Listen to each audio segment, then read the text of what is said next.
Welcome to Growing Pains. I'm Christabel. And I'm Vika. This is a safe space to share the full spectrum of life. You'll hear stories and discussions about growing up through trauma, mental health, wellness, mindfulness, and the rest of the crazy things that make us human. Come be present with us and make this time meaningful.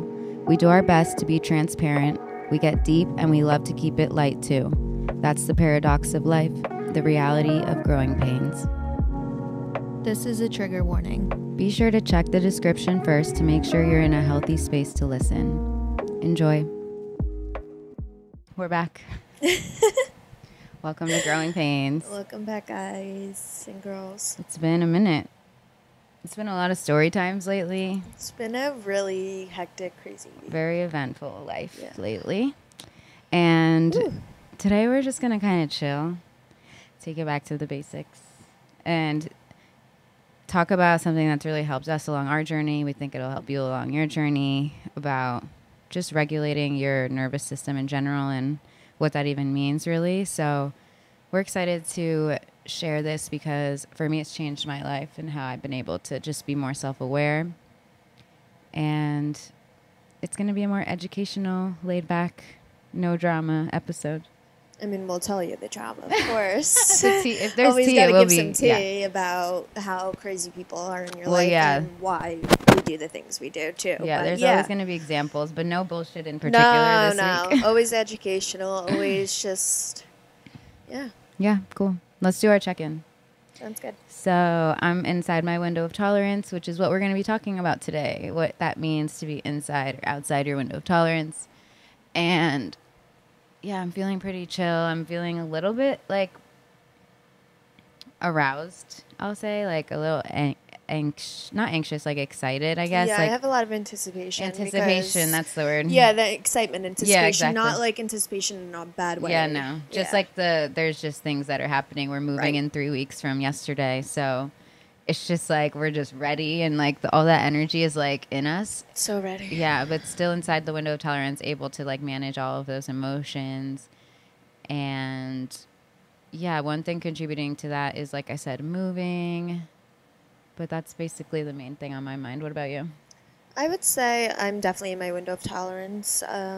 Definitely, this has helped me a lot to stay present in my life, I would say. And in every situation, I always just question myself. Not question myself in a bad way, but just say like, oh, am I in my window of tolerance or not? You're just curious about it. I'm aware, curious, everything. So yeah, I'm in my window of tolerance. I would say just it's been a lot of exciting news and everything. So it's a lot of excitement moving forward. Yes. Even though people still try to get in the way, it's just, at this point, it's not happening. And yeah, I'm very excited about this. Cool. Me too. My intention for today is to educate, like I said. I want to help people be more aware of where their power is, of where they're out of control, really, and where they can kind of help themselves in that process. A lot of times we focus on what's going on around us and the people around us and how to like fix all of those things. But if we aren't in tune with ourselves, then it's kind of just like a lost cause. Yeah. So that's kind of my intention, just to bring everyone back to self-awareness. Yeah, I would say mine's really the same thing, really just be as truthful and honest as possible as well. And really be able to teach you guys what this little tool is that really could be so helpful in your life. Mm-hmm. Preach. Yeah. My goal is just to keep taking every day at a time, one day at a time. Because of that anticipation, it's easy sometimes to get just ahead of yourself and excited. And there's like fun in that too, planning and having visions and all of that. But it's just like a balance, obviously. Yeah. Like, I'm not going to pack up all my stuff today and have nothing for 3 weeks. So it's just kind of that dance, I guess, with the present moment and the future that's coming. But my goal is just to stay kind of in flow with all of that. Yeah, I'd say my goal is just stay present. Yeah. Keep practicing what I preach. And yes, love that. That's about it. Cool. What else did you say? You said one thing contributing to your emotional state, I would just say just a lot of excitement moving forward and just a lot to look forward to. New beginning, 100%. I love that. I think that's most of our check-in stuff. Yeah. Okay. If we forgot something, well, ask us in the comments. Okay, so today we're going to be talking about the window of tolerance, which we've talked a lot about in passing, and we're excited to get down and dirty with it. So just a general overview, the window of tolerance, we'll put like a little image in the video and we'll put links in the description if you want to look into the visuals of it. But essentially it is a chart, if you will, and in the middle of the chart is your window of tolerance, and that's kind of where you're self-regulated, you are stable, you're okay. Even you can still feel emotions here, obviously. You can still, you know, even quote unquote negative emotions. You can feel anxiety in your window of tolerance. You can feel anger in your window of tolerance. You can feel normal emotions in your window of tolerance as long as you're still grounded and regulated. On top of your window of tolerance is hyperarousal, which is when you're, manic, out of control, hyper aroused, right? We're going to get into the details of that, but that's the basic of that. It's a survival mechanism. So if you're outside of your window of tolerance, something kind of like pushes you out and excites you too much, you kind of get into that fight mode, basically. I think it's the fight and that's the fight. Let me just look at these charts, actually. While I say it. Yeah, so the hyper aroused is the fight or flight response, correct? And hypo-aroused is underneath the window of tolerance. So if something happens to you and it pushes you down underneath your window of tolerance, it means you're in the freeze response of survival mode. So that's essentially you're just shutting down, you're avoiding, and you're just underwhelmed, really indifferent with life. So in your window of tolerance, some people call this your comfort zone. It's when you're emotionally regulated and able to soothe yourself, able to manage with the present moment and stay present where you are. You're not fighting, you're not flighting, you're not freezing. So that's kind of the basics. Yeah. Right? Cool. Let me just read a little bit more specifics just so that it's like helpful for everybody that has different language around this stuff. So your window tolerance can change sizes. It can start really small if you're not feeling stable. Like before we went to program, I'm assuming your window of tolerance as well as mine was much smaller than it is now. Yeah. I would get slightly emotional and be completely in my fight or flight. Oh, I'd have my freeze. Yeah, I'd have the worst reactions to things where people would think my reactions are just very, very like dramatic, exaggerated, right? Exaggerated. Mm-hmm. Meanwhile, I didn't really know how to control. It didn't feel like that way. Yeah, right. It felt like it was fitting. Exactly. Right. But it really is just, it's all a matter of perspective, which is why it's important to remember that your window can grow and shrink because it's all about how you're seeing things and how you're responding to things. I was obviously dealing with PTSD. When you're dealing with something like that, it's normal when you get triggered to be kind of transported to your trauma and to react that way. So that's one example of why someone might be pushed out of their window of tolerance, even when it might not make sense to you or to the outside person, because it's an inner response. It's an inner feeling of being regulated. So in your hyperarousal, which is when you're on top of your window of tolerance, fight or flight response, you can feel extreme anxiety, extreme overwhelm, chaotic responses, outbursts, extreme anger, aggression, rage, obsessive compulsive behavior, which is a really interesting one because I don't think a lot of people notice that even if they don't have OCD, they can have OCD behaviors that can happen when you are outside of your window of tolerance. That happened to me a lot, actually. Overeating or restricting, addictions, and impulsivity. Those are all different examples of hyperarousal. And then the freeze response, it's basically faking death. So you're dissociating, you're not present, you're unavailable, shut down, you forget a lot of stuff. That's like when you have blackouts of your life or of memories, that's because you were likely in hypoarousal.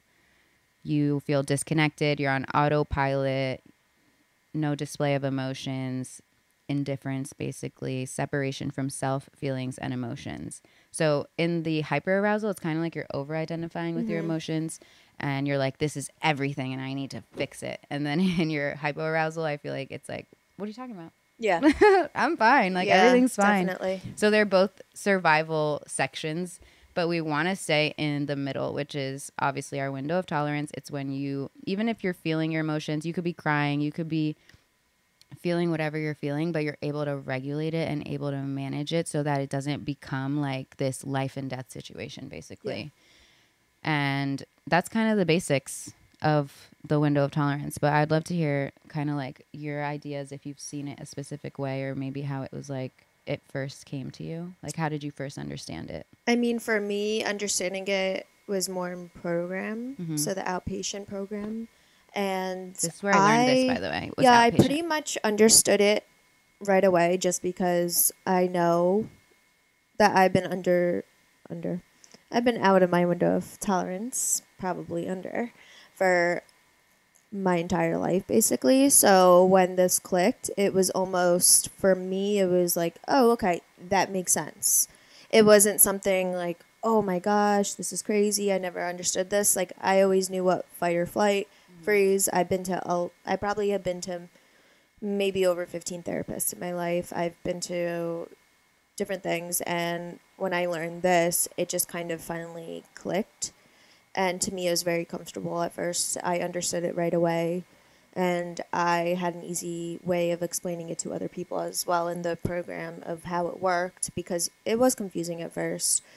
But really coming from someone who I've always educated myself on stuff, I've always looked up different things, I've always have researched. And so this I've heard of, but never really practiced it. Right. Yeah, it's so different because I agree with that. I took AP Psych actually, and so I didn't learn it in this context because AP Psych is not therapy. Right. But I learned it in the educational concept of, obviously we learned about fight, flight, and freeze, right? And how your brain works in that way. And I was never, it never clicked for me to like apply it until someone was like, oh, you're actually doing that. And like, this is how that looks. And it really also, the thing that my favorite part of this learning was recognizing that it's basically like a muscle and like a practice and an exercise. And every time I'm getting close to my fight or flight or my freeze response, like that to me is a reminder that I can regulate in that moment. Even even if I don't feel like it right now, it's like, oh well, like but I can get there.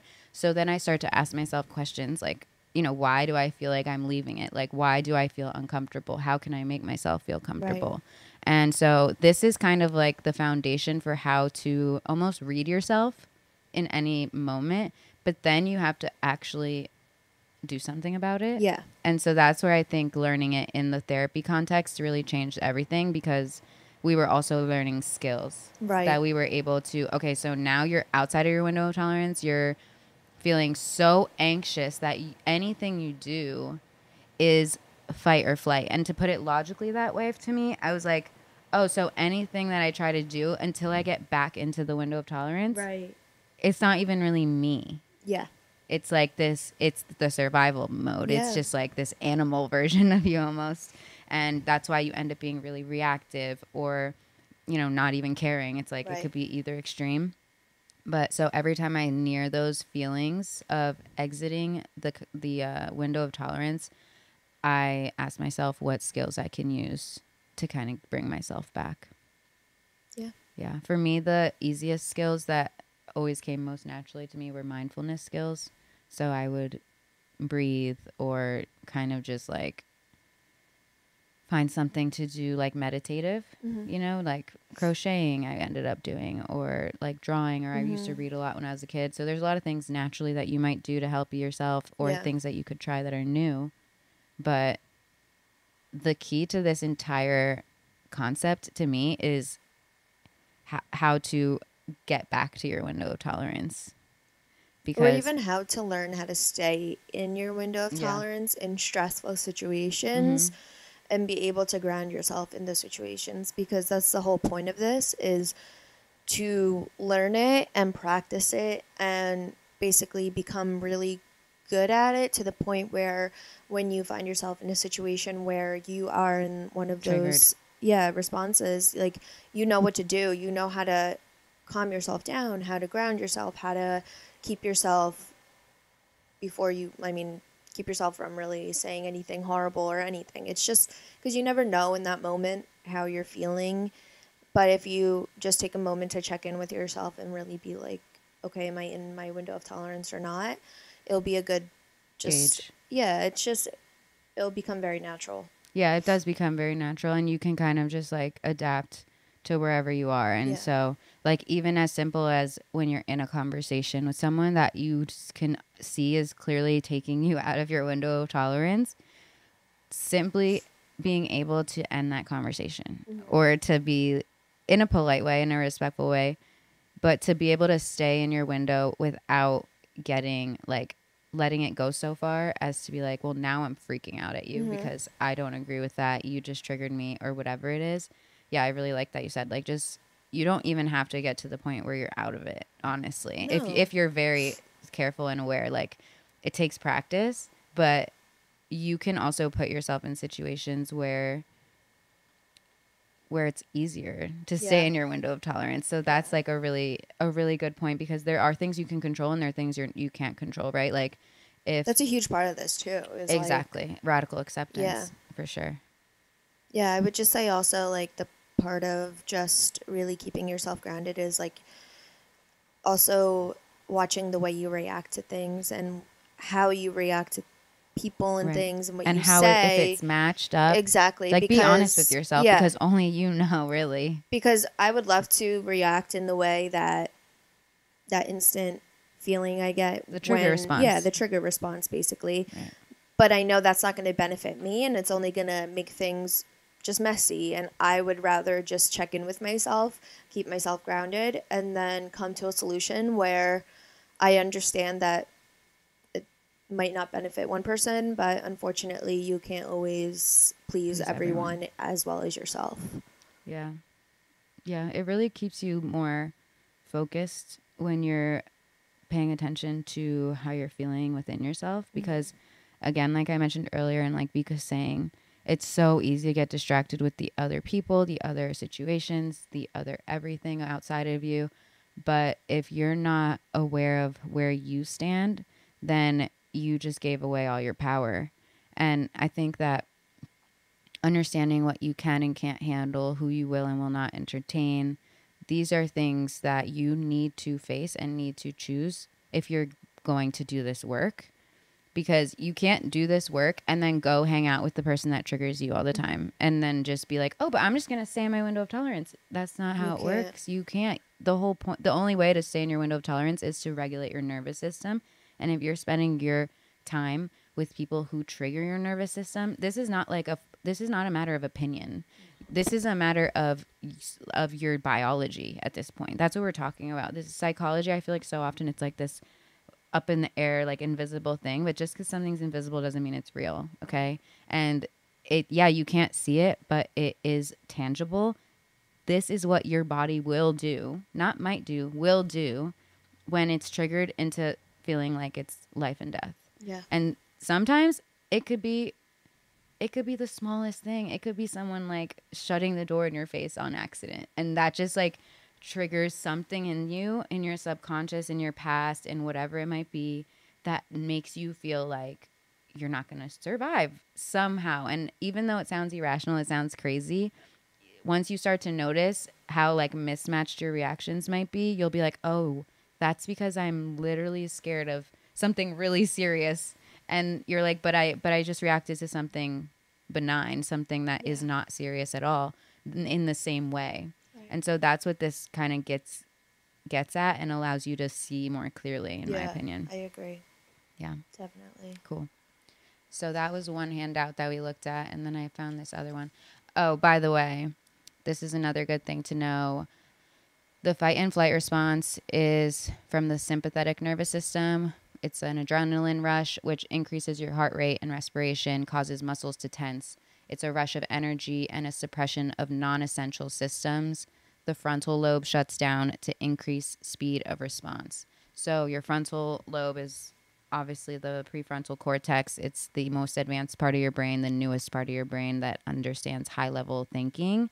So you shut this part of your brain off and you go all the way to the back, our little animal brain, which is the most ancient part of our brain. And that's why you go into survival mode because it's basically like you're a little squirrel. You're just like, oh my God, I forgot everything and I just need to survive.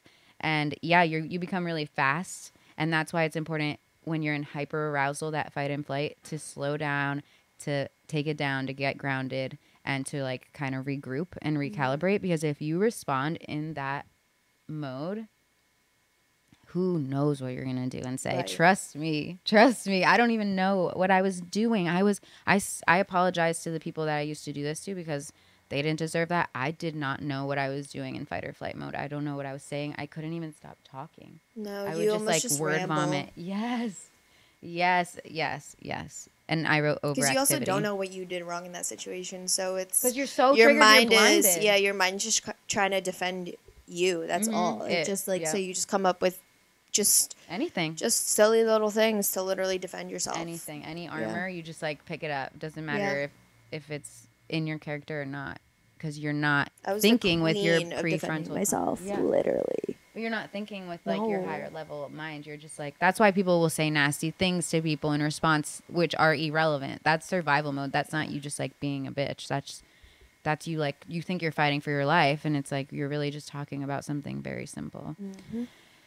And then the freeze response is more of the parasympathetic nervous system. Cortisol release leads to decreased heart rate and respiration, more physical collapse, exhaustion, weakness, shaking and trembling, increased gastrointestinal activity, as well as the survival responses of freeze and submit. So you just become really submissive and just kind of like give in to anything.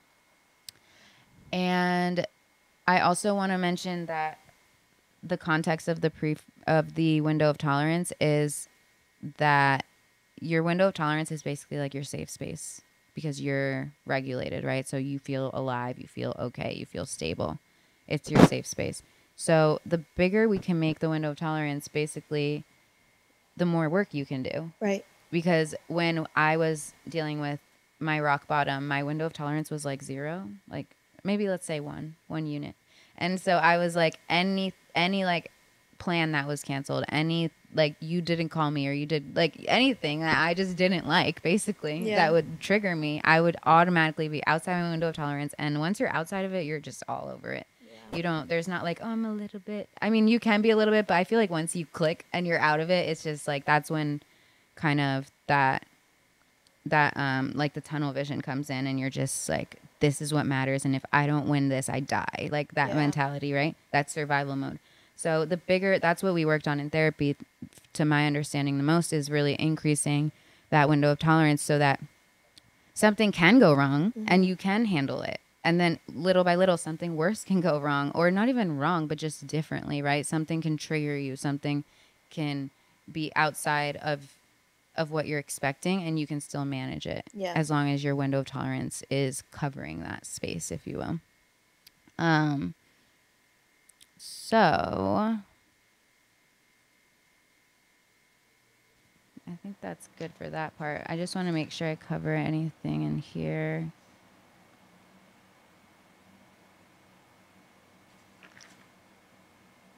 We have a lot of like little exercises. Maybe I'll share them in the description box, and just like extra notes and details about how you can experience these things. Because I think a really important thing about this is that like everyone feels it differently. So I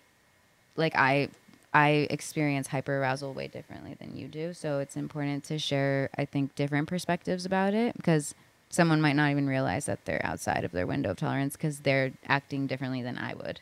You know? So, like with hyperarousal, it says experiencing too much, feeling edgy and sensitive, becoming overwhelmed by daily life, becoming upset by situations that are generally of little consequence to others, like a sudden change of plans, like I mentioned earlier, actually. So it's not you being dramatic. It's that's just you out of your comfort zone. Mm-hmm. That's that part. Because in my life, that was just me being dramatic, because my reactions to things were just very blown out of proportion, but I had a reason. Right. So, and if you don't acknowledge those reasons, you can't grow your window. No, you're just going to keep doing it. Right. You're just going to keep doing it. Exactly. So if you're watching, you know who you are. Yeah, like don't... Actually, not dramatic. Yeah, like the person that I actually referred to that I apologize to is one of my best friends. And this person helped me get through a lot of the dark times in my life recently. And so they dealt with a lot of shit because I was not well, and I was constantly like, little things would happen and I would just go full survival mode, like freak out, crying, emotional, blah, blah, blah. And I apologize to this person because they never made me feel dramatic. They never made me feel like I was wrong. They always just wanted to help me get into my safe space again. Right. And that's how you handle people who are dealing with something difficult like this. You don't just cast them off or act like they're just like bitchy or dramatic or whatever. Some people are. So like, yeah, get to know somebody. But if you know somebody and they're reacting in a way that doesn't really make sense, doesn't really add up, maybe they need help. Maybe they're not just being dramatic. And so I think that's a really, really good point, because I think a lot of people hide this stuff and this behavior because they're ashamed of it. Yeah. Because they think people are going to judge them for it. And it's like, the last thing you want to do when you're in survival mode is be judged. Like that's the last straw at that point. And I feel like people, especially like on TV, we talk about this with reality TV all the time. People are outside of their window of tolerance. They're being filmed. They cannot leave a situation, and they don't have the skills to self-regulate a lot of times. So then the whole world wants to judge them about these moments that are their weakest moments, their most traumatized, triggered moments. And there's just such a lack of empathy. And I think that's why a lot of people in normal life end up hiding these normal reactions that they might be having behind closed doors with their family, with their close loved ones. It's like, maybe we should talk about it more. Maybe the fact that you probably yell at people that shouldn't be yelled at, or maybe the fact that you're whatever, etc. Fill in the blank about a behavior that is maybe in your hyperarousal or hypoarousal that is not being normalized enough. And people are acting like, if I ignore the hyperarousal and the hypoarousal, like maybe I can just pretend that I'm always in my window of tolerance. And that's the recipe for disaster. Yeah. It's a recipe for disaster, because now you're not even self-aware. And you just start to justify all of your behaviors. Yeah. Because you're like, well, what are you talking about? I'm always okay. Right. I'm always fine. Right. But it's like, bro, you have no trauma, nothing. No one ever even bullied you or like pushed you in the hallway. Like, something's got to trigger you, bro. Yeah. Something. And if you're not willing to acknowledge that, then you're just going to be delusional and think that you're always fine. I also just don't think we have enough people in the world that will say to that person, okay, let's go get you this and that because it'll benefit you. Because I just had this like weird thought the other day, how me and you are more of the different kind of the world, just because we know humans' personalities to a T. We're aware and everything, where humans in general, like, they don't know their personalities beyond what they give that person. So the narcissism, everything else that goes along with that, like, if you go through the work of an outpatient, inpatient, intense therapy where you're actually willing to do that, then you'll get to learn also, and you'll be aware of those type of people. But if you just kind of like sit there and be like, oh, okay, the window of tolerance, and then just kind of go on with your life in the same aspect, then you just know people for what they're showing you, for not who they really are. And the only way you'll know who you really are is if you believe that you have trauma triggers.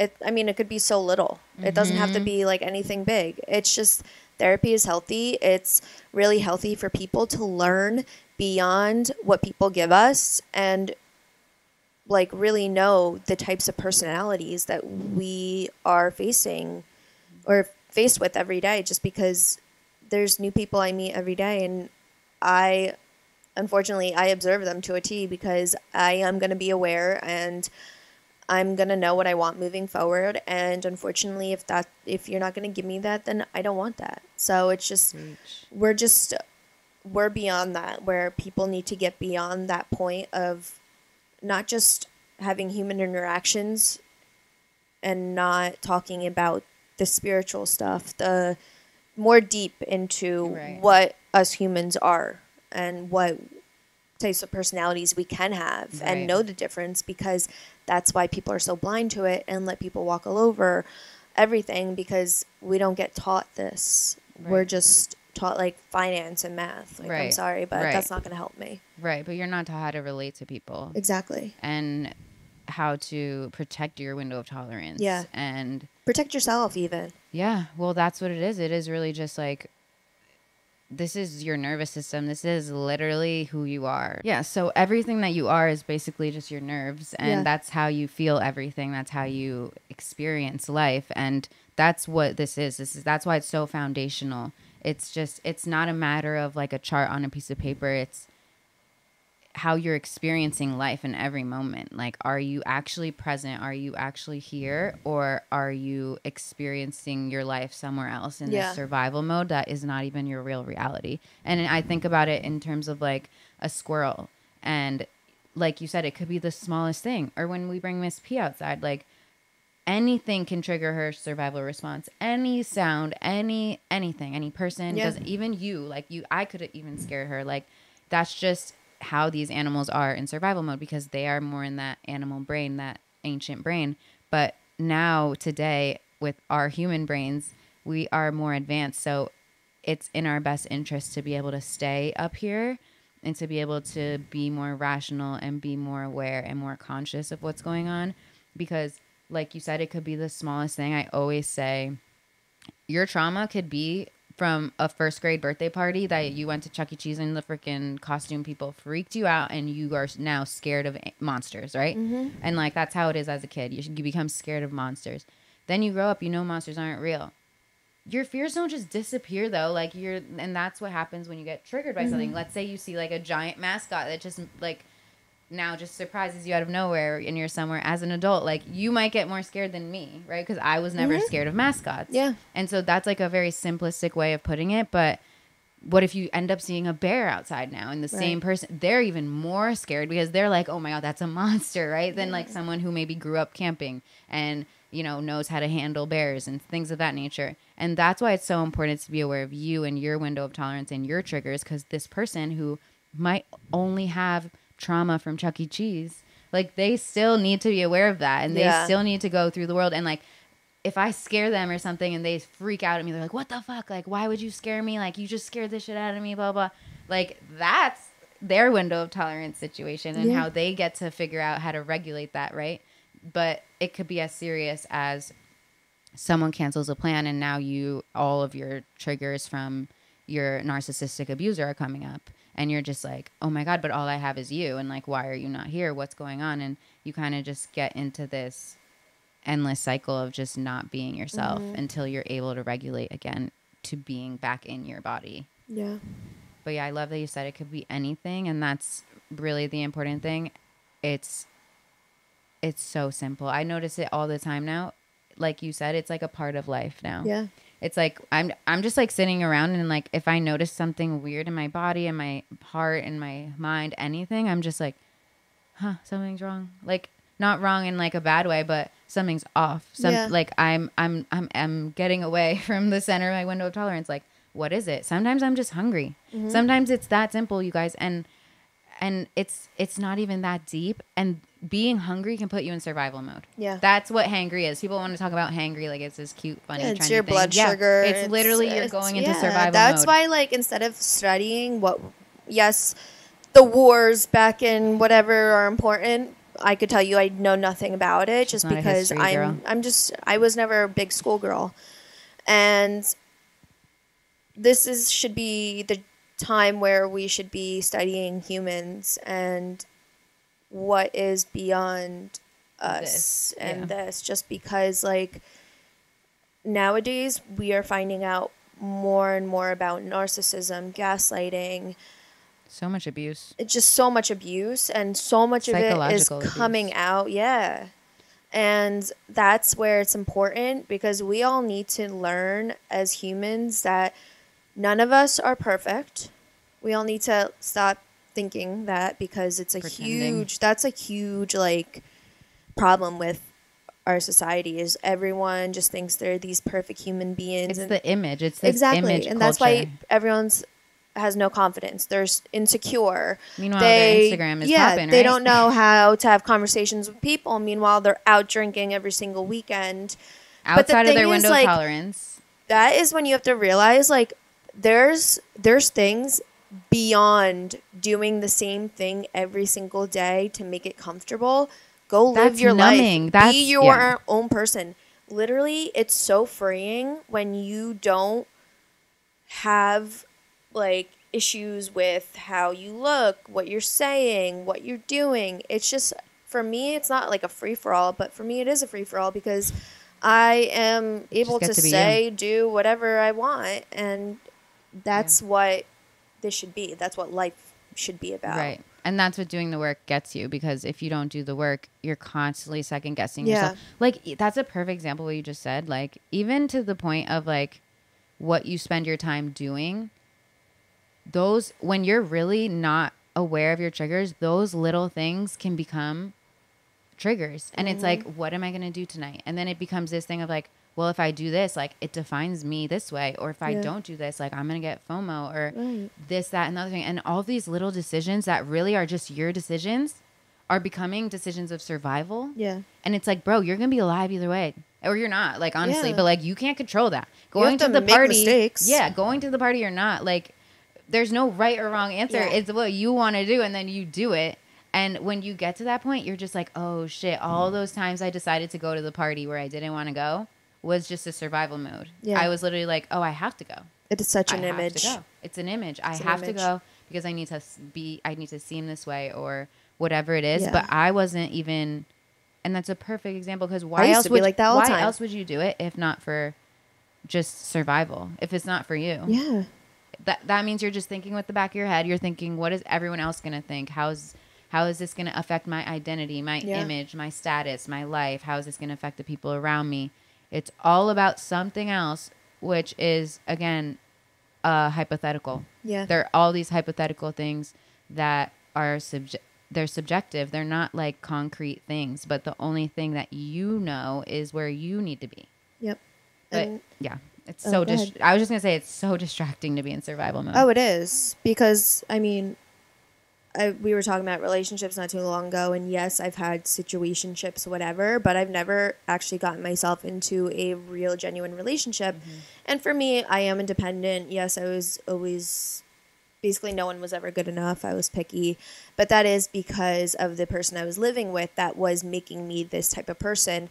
Where I also did not have the time to be focusing on a relationship when I was focusing on how to survive from a narcissist. Like Yep. that's it. Yep.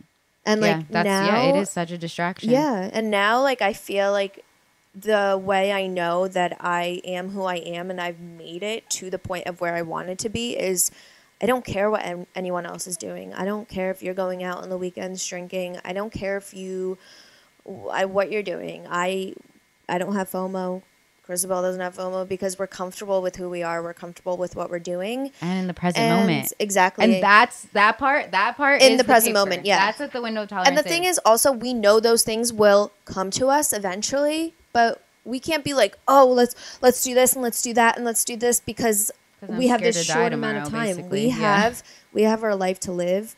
We're taking care of ourselves, and that's the most important thing. Because if you aren't healthy, you're not going to be able to go do those things. No. You're And not if- going to be able to go drink, have fun with friends, and be a person. You're going to No. be miserable. And if you're doing all those things just to fit them in, just Yeah. to be like, oh, so like let me do the most, like doing the most is not living either. And I would No. fucking know. Like I've accomplished great things, some of my biggest dreams Yeah. I've accomplished, and still doesn't give you fulfillment unless it matters to you, unless you did it for yourself. Like it doesn't matter how many nights out you fit, how many friends you fit into your life, how many anything. You can fit everything, make it full, not waste a moment, right? Quote unquote. But it's still wasteful if it's not Yeah. for you. Exactly. It's all about meaningful connections and you doing meaningful things in life that are going to bring you happiness and Actually matter.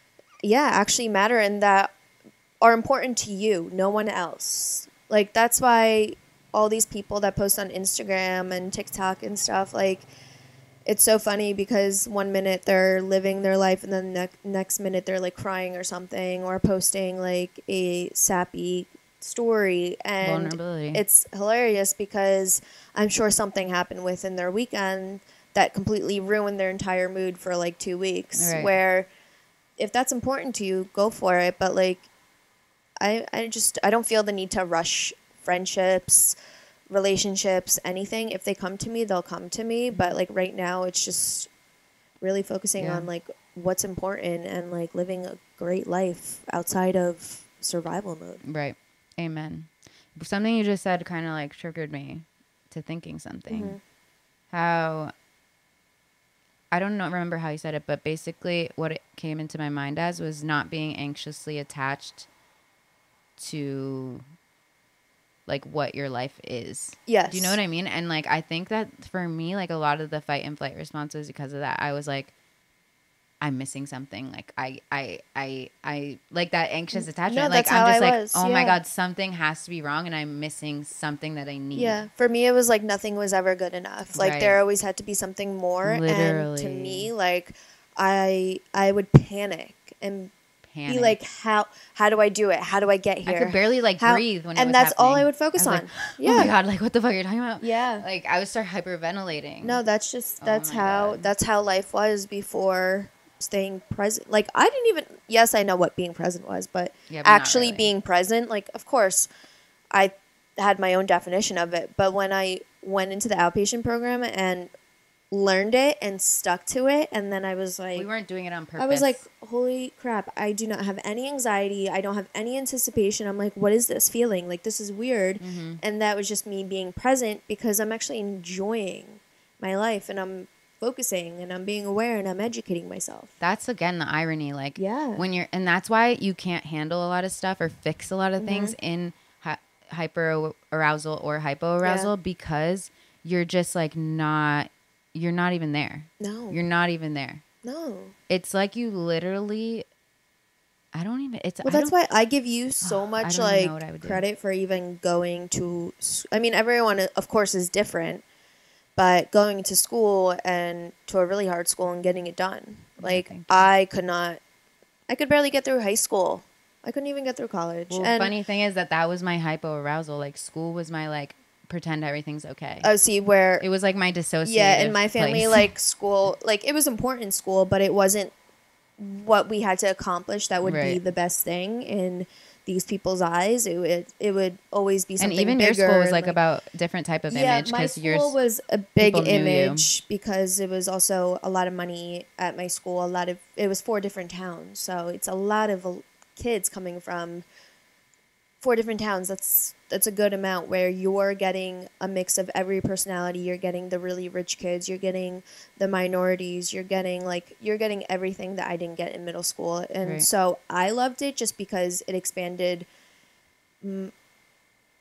my like confidence of really. I played field hockey in high school, so I could make a lot of friends freshman year. So I didn't get stuck with like not having friends, even though I knew that my cousin was in another town and I knew his friends that were also my age. So I had a lot of things, but that was what was important to me, was having friends and going to the parties and being in specific groups. And then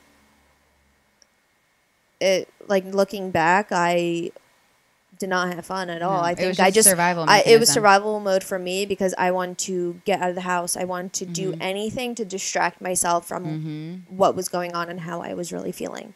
Yep. So- Meanwhile, I was studying, like, get me the hell out of here. Like, this is my Yeah. ticket right now, and I totally get that. And but when I was studying, that was my opportunity to dissociate. Yeah. That was my like, everything's fine. I'm a genius. Like, I'm Yeah. just gonna get an A Yeah.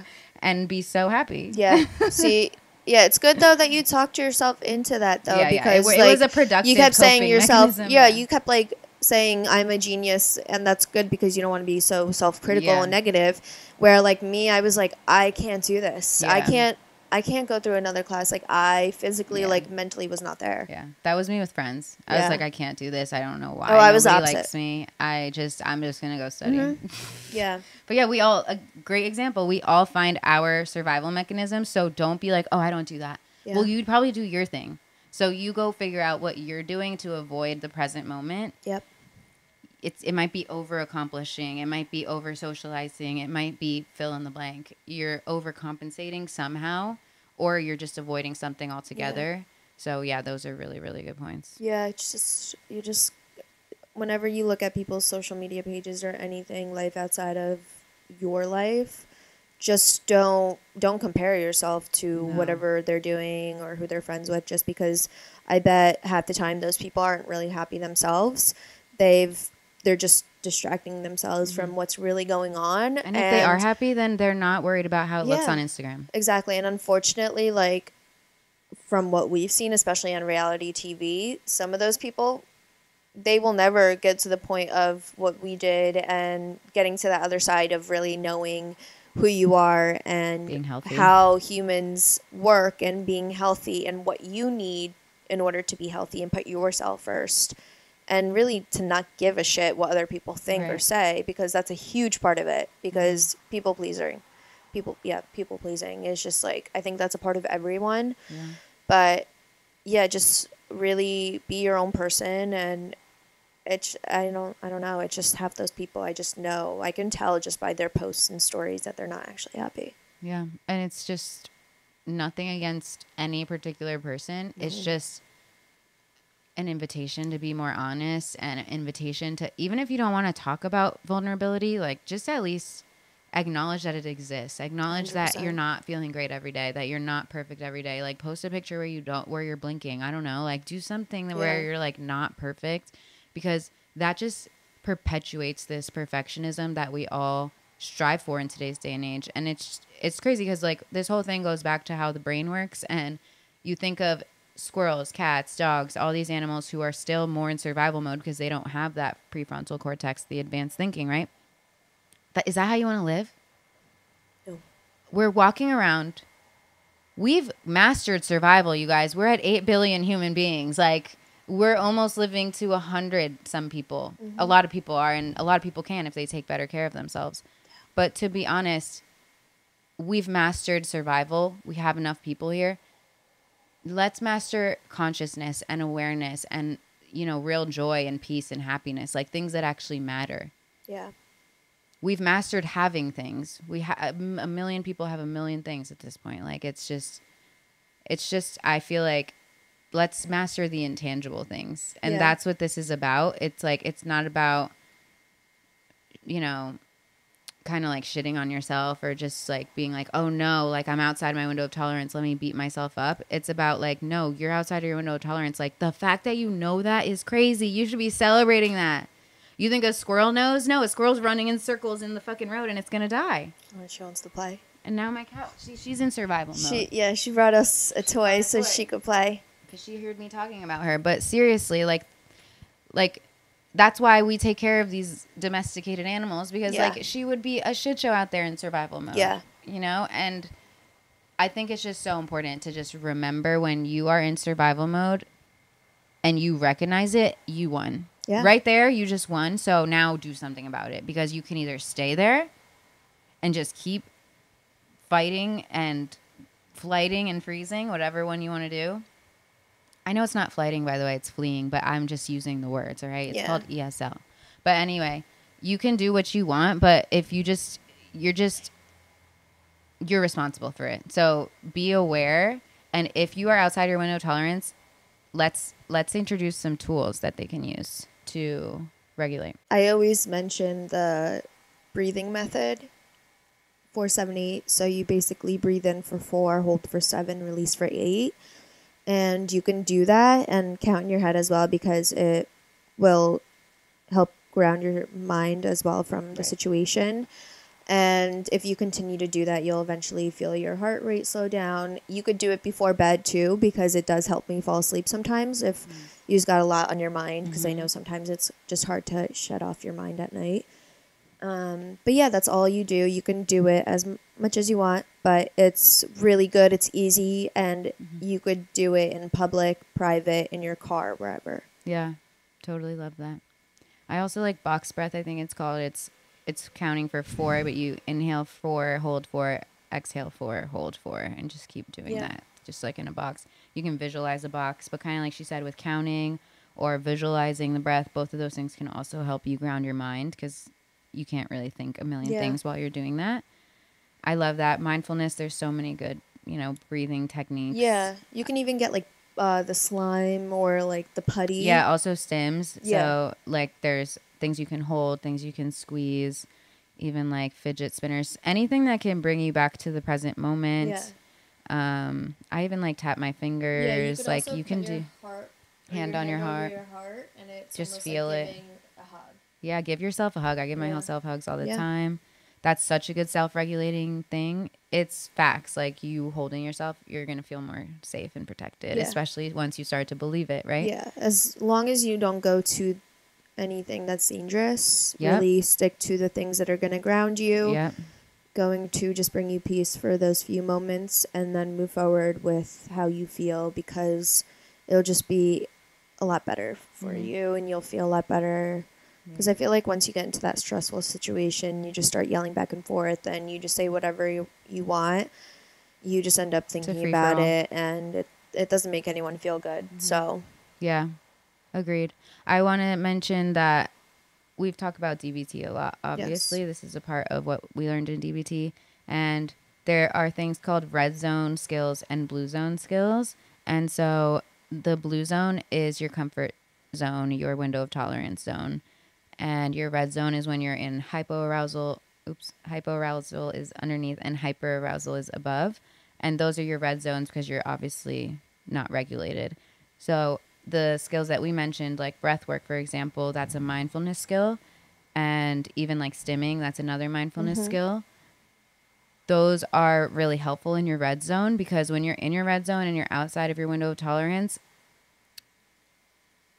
again, your prefrontal cortex isn't working fully. So you can't think your way out of it. It's just not going to, it might work, but it's going to take a lot of time and a lot of thinking your way. Like it's going to be very convoluted because your mind's not working functionally or Yeah. fully. Yep.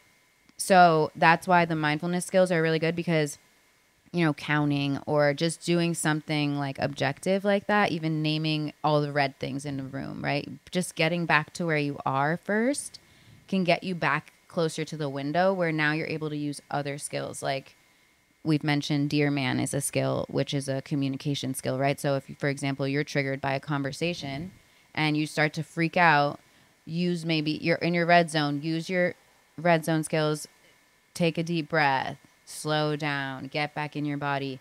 Then once you're feeling more regulated, you can use another skill like Dear Man to be able to communicate what you're actually trying to say instead of from the jump getting triggered and reacting wherever you are without your prefrontal cortex. So that Dear Man would be a blue skill because you can't use Dear Man when you're already in fight or flight, right? You're just like punching people and you're that just would not like trying work. to Dear Man them and like That be like, just well, defeats this the is how I purpose. feel. Like, no, that's not exactly defeats the purpose.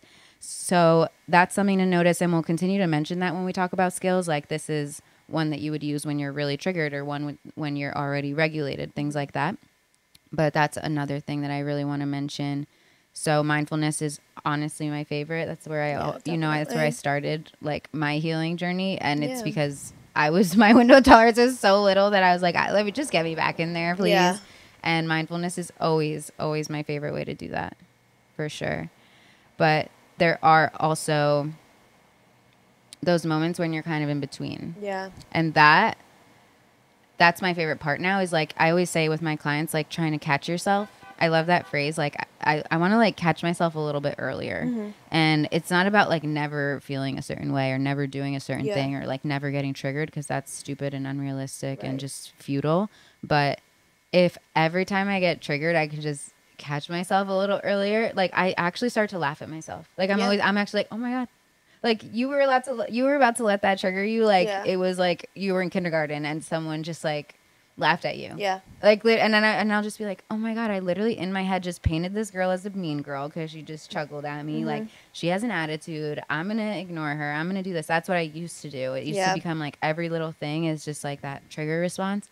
But now I'm just like, oh my God, that is so funny. Let me just Yeah. walk over here really quick because that's not even real and things Yeah. like that. And then let me walk over here, self-regulate, and then maybe I can even be that girl's friend. Right. You know, but like now being able to manage that's what managing is, and being able to 100%. stay in your nervous system and being able to basically still feel everything. Yeah. Still feel everything no matter what it is. Trust yourself to be there and handle it and face it Yeah. instead of, leaving or fighting or freezing. Right.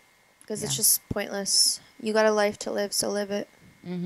Yeah, I feel like survival mode is really just, it is like an avoidance of life. Yeah. I've told you that a lot. Like when I felt like I didn't want to be alive, it was because I was avoiding feeling alive. Oh my It wasn't gosh, because I yeah. wasn't alive. Obviously, my heart's beating, like I'm walking around living life, right? Yeah. But me inside my mentality, my soul, like I was scared to be alive because I was so scared of that survival mode Right. and so scared of dying, if you will, that Yeah. I just was petrified of anything to Yeah. at all. Yeah, I mean, I thought that's what my life was just going to be like for the rest of my life, and I thought I most mean, people lived like that. it's really, I don't know, it's just a weird perspective for me because like when I came into the US, it was like a whole different perspective where I was like, oh, this is how people do things. Because like obviously for the first 6 years of my life, I didn't have any people skills or anything because it was just me, myself, and I. So it's just like I feel like I'm just kind of shocked, but I just thought that's just what life was. I mean, it was my first time going into a family, and that's just how things are. It's Right. like it was normal, and then now that I'm in this mindset, it's wow, Yeah, that's how I was too. I just thought wow. that was just how living was, and That was not living. that I was just something was wrong with me, and that I just Yeah. had to make up for it. Yeah. And I had to like make it make sense. Oh But yeah, I would always be googling like weird things. Like, is this I'm like, right? oh, yep, Is this I have a okay? brain tumor because it has to be making sense if I'm a liar, and people are telling me I'm lying, Right. Something must be happening. but I know I'm not a liar. Then I have something's wrong with my brain. Right. I'd always self-diagnose myself. Perfect self Yeah, survival mode yeah, mechanism. Self-diagnosis. Exactly. It's honestly like it's so important to just be aware of how you're feeling in any moment in your nervous system, in your that is like you. And so yeah. just It's important. pay attention to how you're feeling, and if you feel like something's off, how about figure it out in here inside before you figure it out everywhere else. Even journal, write it down. Writing Journaling it is great. down can just release that little bit of stress, and then you'll see it from a different perspective, and then you'll know what the issue is, what if you did something wrong or the other party, and then really it's just helpful Go from because there. yeah, you can look at progress. Right. But I think journaling is also a good way of just releasing it without saying it. Yeah. And then the last tool I want to say is go to therapy, Please. because your therapist would love to talk to you about this and how you have had experiences that have taken you out of your window of tolerance and how to manage those and then how to manage in the future. These are not things that we just were like, oh, I just learned this and I managed it. No, we literally went to treatment for months. Yes. And so just reminding you the things that we talk about, even if it's easeful, even if we know it now, we didn't always know it. We're still practicing it. Nobody's perfect. I will be triggered till the day I die. I'm not a perfect person. Like, I'm like things just annoy you, even if you bring it Yeah. to like the smallest little level. Like nothing's gonna always be perfect. Even something's gonna annoy you at some point. You're just And gonna it's your responsibility to regulate yourself. right, and you're also going to learn along the way like how to regulate those emotions and everything where if something does trigger you, you don't just walk away and with an attitude like I used to or just do whatever. It's just you say in your head like, okay, that was triggering, but I am I in my window of tolerance or not? You are not your trigger. Exactly. So it's just like it's those little things because of the people that did that to you or said that to you, but it's you have to take it with a grain of salt Yeah, because don't at the live end your of the life day, like that like forever. just because you have certain triggers that it's not your whole life. Like don't make it your personality. Yes. Everyone has triggers. Everyone's gone through something. So Oh, I'm getting a call. I'm on call, people. just on call. Yeah, we hope those skills are really helpful. We are happy to continue this discussion. Let us know if you are struggling with something or if you need a specific skill to deal with something. We're happy to talk about it. We have so many skills that we've learned. There's so many other skills that we're going to keep learning. And yeah, we love to keep the conversation going around that stuff. Yeah, feel free to DM us or whatever just because it's been nice talking to anyone I love who when you has guys reached talk to out. me. Yeah, just people that are supportive just because we're there for you guys. We've been through it. We know if you guys just need advice on anything, we know the tools. So we'll give them to you. We'll help you out. Yeah, and if we don't know, we want to talk to you about it anyway. Yeah. Like this is just a human experience and we're here to help you learn and we're here to learn too. Like if you have a problem that we don't know the answer to, like I would like to know the answer and I would like to Exactly. figure that out and keep talking. That's why this space is here. Like we keep saying we don't know everything. Nobody knows everything.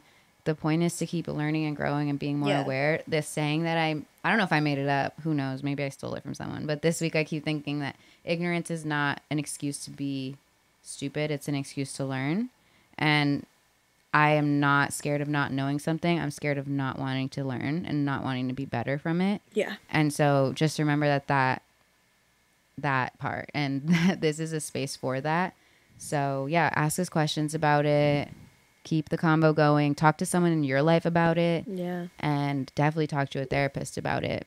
Start to recognize your triggers and stop identifying with them and stop identifying with survival mode, because we're not here to survive, you guys. We're here to live.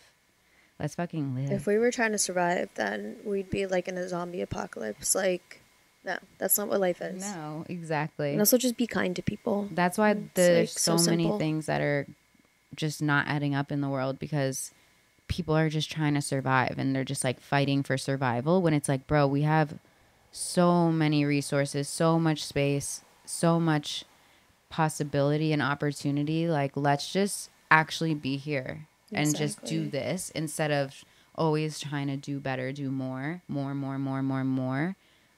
is not better. Presence is better. So yeah, that's what we got to say. We hope this is helpful.